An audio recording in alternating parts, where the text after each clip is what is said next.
So hello guys, आप सभी कैसे हैं। उम्मीद आप सभी बहुत अच्छे से होंगे और मेहनत से पढ़ाई लिखाई कर रहे होंगे।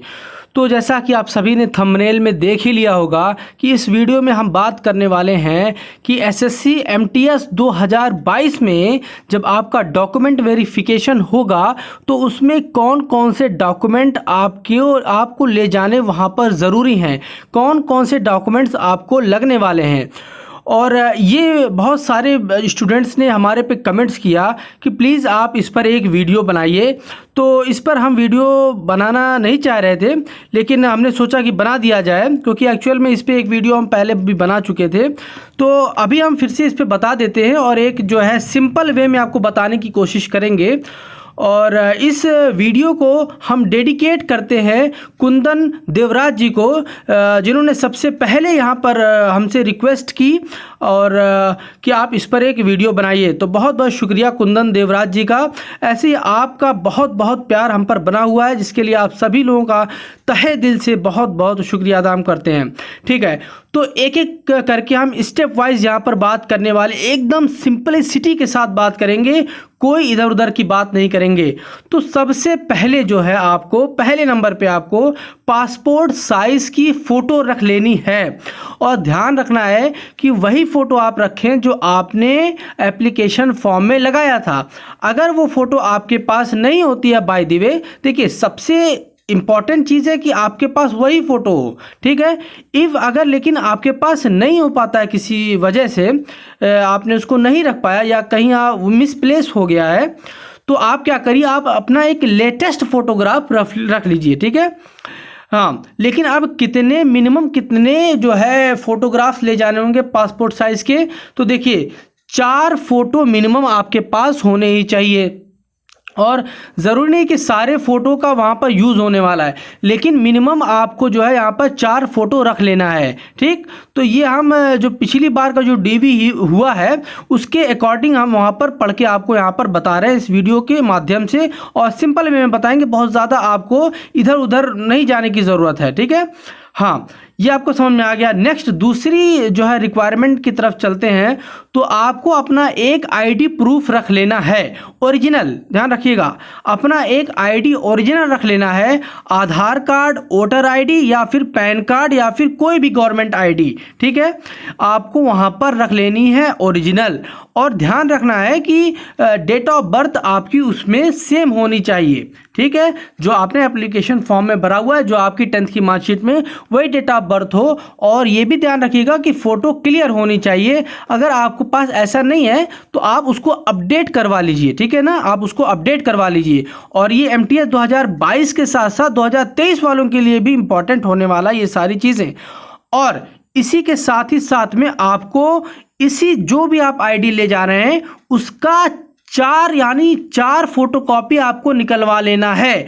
4 फोटोकॉपी निकलवा लेना है और उसको सेल्फ अटेस्ट कर लेना है, यानी कि अपनी सिग्नेचर कर देनी है। उसमें भी ध्यान रखना है, आपको अपनी वही सिग्नेचर करनी है जो आप करते चले आ रहे हैं एसएससी के एग्जाम्स में। ठीक, ये आपको ध्यान रखना है। और आप वहाँ पर डेट डाल दीजिएगा जिस डेट में आपका डीवी होने वाला होगा। ठीक, तो ये भी बात आपको समझ में आ गई है। अब नेक्स्ट चलते हैं, तीसरे रिक्वायरमेंट की तरफ चलते हैं। तो आपको यहाँ पर 10th क्लास की मार्कशीट रख लेनी है ओरिजिनल, और ये मार्कशीट डेट ऑफ बर्थ के लिए होती है। और यही मार्कशीट आपकी एमटीएस के लिए एजुकेशन क्वालिफिकेशन के लिए भी यही मार्कशीट की ज़रूरत होगी, यानी क्लास 10th का आपको ओरिजिनल मार्कशीट रख लेना है। ठीक, ये बात आपको ध्यान रखनी है। और साथ ही साथ इस मार्कशीट की भी आपको 4 फोटोकॉपीज़ रख लेनी है। ठीक, तो इसमें कोई इफ़ एंड बट आपको नहीं है। आई होप आपको सारी चीज़ें समझ में आ रही होंगी। कोई चीज़ अगर आपको समझ में नहीं आती है तो आप कमेंट ज़रूर करके पूछ लिया करें। ठीक है, कि आप हमारे एक फैमिली के सदस्य हैं। और आपसे एक रिक्वेस्ट है इस वीडियो के बीच में कि अगर जिन्होंने भी इस चैनल को सब्सक्राइब नहीं किया है तो प्लीज़ आप इस चैनल को सब्सक्राइब कर लीजिए, ताकि आपको एक सटीक इन्फॉर्मेशन सही समय पर मिल सके। और वीडियो पसंद आए तो वीडियो को लाइक ज़रूर कीजिएगा। चलिए आगे बढ़ते हैं हम लोग, और चौथे पॉइंट की तरफ यहाँ पर हम लोग बात करते हैं। तो कास्ट सर्टिफिकेट अगर आपका ओबीसी कैटेगरी है या एससी एसटी कैटेगरी है तो आपको कास्ट सर्टिफिकेट ले जाना होगा, ओरिजिनल कास्ट सर्टिफिकेट आपको ले जाना होगा, ठीक है ना। ओरिजिनल कास्ट सर्टिफिकेट आपको ले जाना है और उसके साथ ही साथ आपको उसकी 4 फोटोकॉपीज रख लेनी है और उसको भी सेल्फ अटेस्ट कर लेना है, ठीक। अगली बात चलते हैं 5वें नंबर पॉइंट पे कि अगर आपके पास ईडब्ल्यूएस सर्टिफिकेट है, यानी अगर आप इकोनॉमिक वीकर सेक्शन से बिलोंग करते हैं तो आपको ईडब्ल्यूएस सर्टिफिकेट रख लेना है, ठीक है। वो भी ओरिजिनल सर्टिफिकेट आपको रख लेना है और साथ ही साथ में उसकी 4 फोटोकॉपीज आपको रख लेनी है और उसको भी आपको सेल्फ अटेस्ट कर लेना है। ये बात आपको ध्यान रखनी होगी।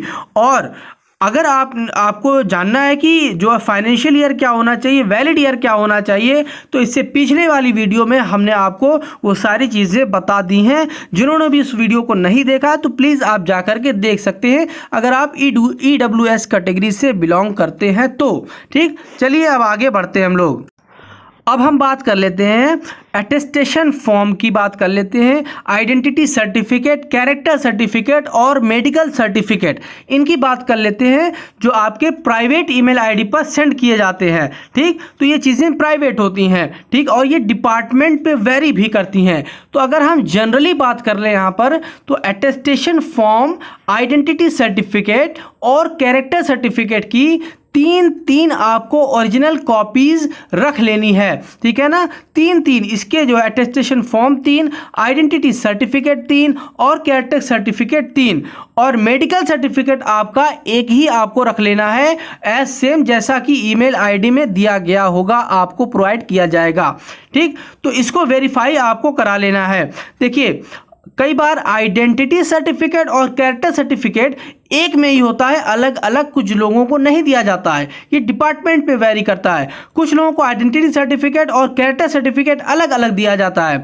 तो इसको आपको देखिए गैजेटेड ऑफिसर कोई भी हो, ठीक, कोई गैजेटेड ऑफिसर, सबसे आसान होता है कि किसी कॉलेज, किसी जो है सरकारी स्कूल जो होता है इंटर कॉलेज के प्रिंसिपल से आप जो है इस पे वेरीफाई करवा लें, उनकी मुहर और सिग्नेचर ले लें। ये सबसे आसान तरीका होता है, ठीक। तो आइडेंटिटी सर्टिफिकेट पर आपको ये ले लेना है और तीनों पे लेना है। कैरेक्टर सर्टिफिकेट में भी आपको सेम काम करना है, उनका मुहर और उनका सिग्नेचर दोनों ही आपको लेना होगा।